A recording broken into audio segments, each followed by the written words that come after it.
Thank you. Thank you very much. Thank you very much.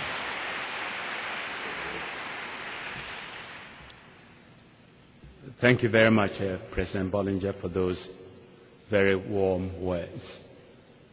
And Dean Cosworth. And it's really wonderful to be here and to see so many students here. And I would also want to acknowledge some of the old friends and colleagues who are in the hall here with me. Apart from your president, I see Professor Doyle, I see Ocampo, I see Jean-Marie Guéhenno, who headed the peacekeeping operation, I see Tim Allen from London, and quite a few other friends. If I have missed anybody, I'm not ignoring you, you are still a friend. Let me say that it is indeed a great honor to be asked to be a global fellow at Columbia, and I accepted it when the President asked me to do it with alacrity and with great joy, knowing what this institution has to offer and the work you do here. And I'm also pleased that I've been invited to give the Gabriel Silver Memorial Lecture. When I look at the distinguished roll call of previous speakers, it underlines the prestige of today's occasion. The first address was given by Dwight Eisenhower. At the time, this university's, before he became President of the United States in 1950. His wide-ranging speech was very much a product of his own military experience and the start of the Cold War. But what stood out for me were the fundamental elements necessary for a peaceful future, which he listed: justice and freedom of opportunity for all men, international understanding, disarmament, and a respected United Nations. I'm quoting Dwight Eisenhower. These same fundamentals provide the backdrop today for my speech on global leadership. This is a field in which Columbia has a remarkable reputation. I am particularly grateful for the tremendous intellectual and scientific support that this university provided to the UN Millennium Project, which I launched as Secretary General. You have produced leaders not just for this country, as the present occupant of the White House indicates, but also across the globe. In a decade in which borders, in an age in which borders restrict neither opportunities nor threats, the sense of global community that Columbia strives to teach is more important than ever. It is one of these global challenges, I believe the greatest of modern times, and the test of leadership it provides to all of us, that I want to address today. Climate change is, of course, not the only grave threat we face. Conflict, famine, disease, and the scandal of over 1 billion people living on less than $1 a day should spur all of us to action. Each of these conflicts will be made worse by climate change. More severe droughts, for example, are turning farmland into desert, provoking conflict over scarce resources such as water. Rising sea levels will flood some of the world's most productive farmlands, causing food shortages, and may displace millions of people, mostly in poor countries. Increasing temperatures are accelerating the spread of disease to new areas and new populations.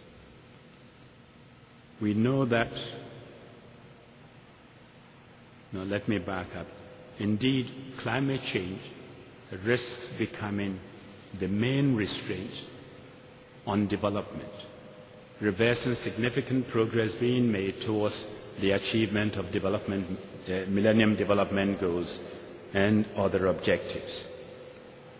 More work is needed. I know the President referred to the work done by Global Humanitarian Forum and our report on human impact of climate change, but I believe more work is needed to anticipate and measure climatic changes and their impact so that they can be managed.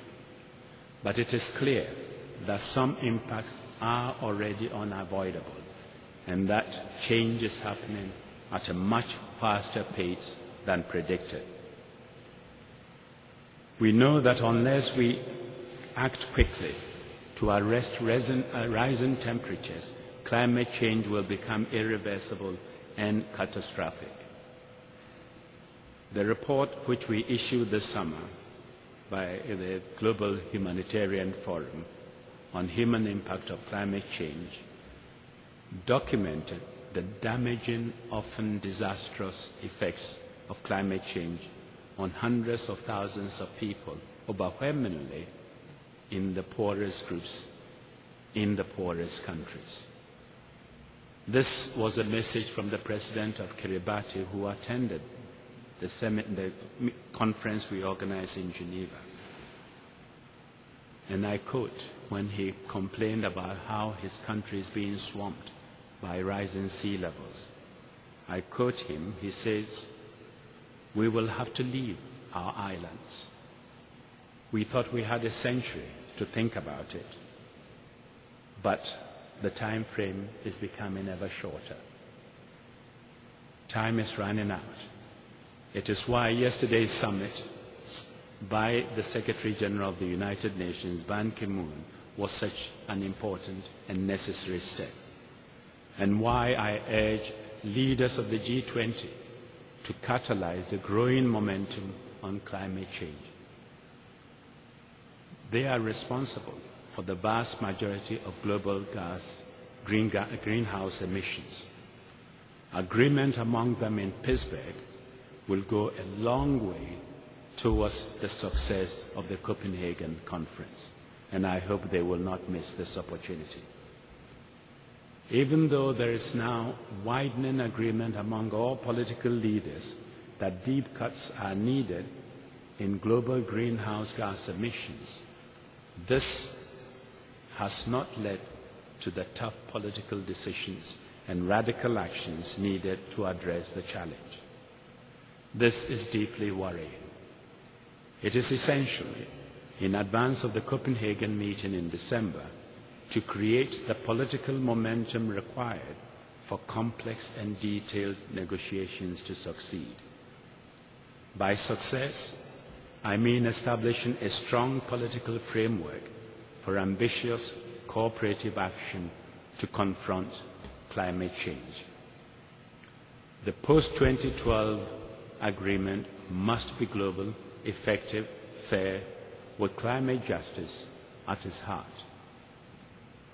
For it is a tragic irony that the countries which have least to do and have least to and have least help cause this climate change are those which will suffer from its impact. They are also the least resourced to help their people and to take measures to protect them. The overwhelming majority of those most threatened by climate change live in the poorest countries in Asia and Africa or on small island states.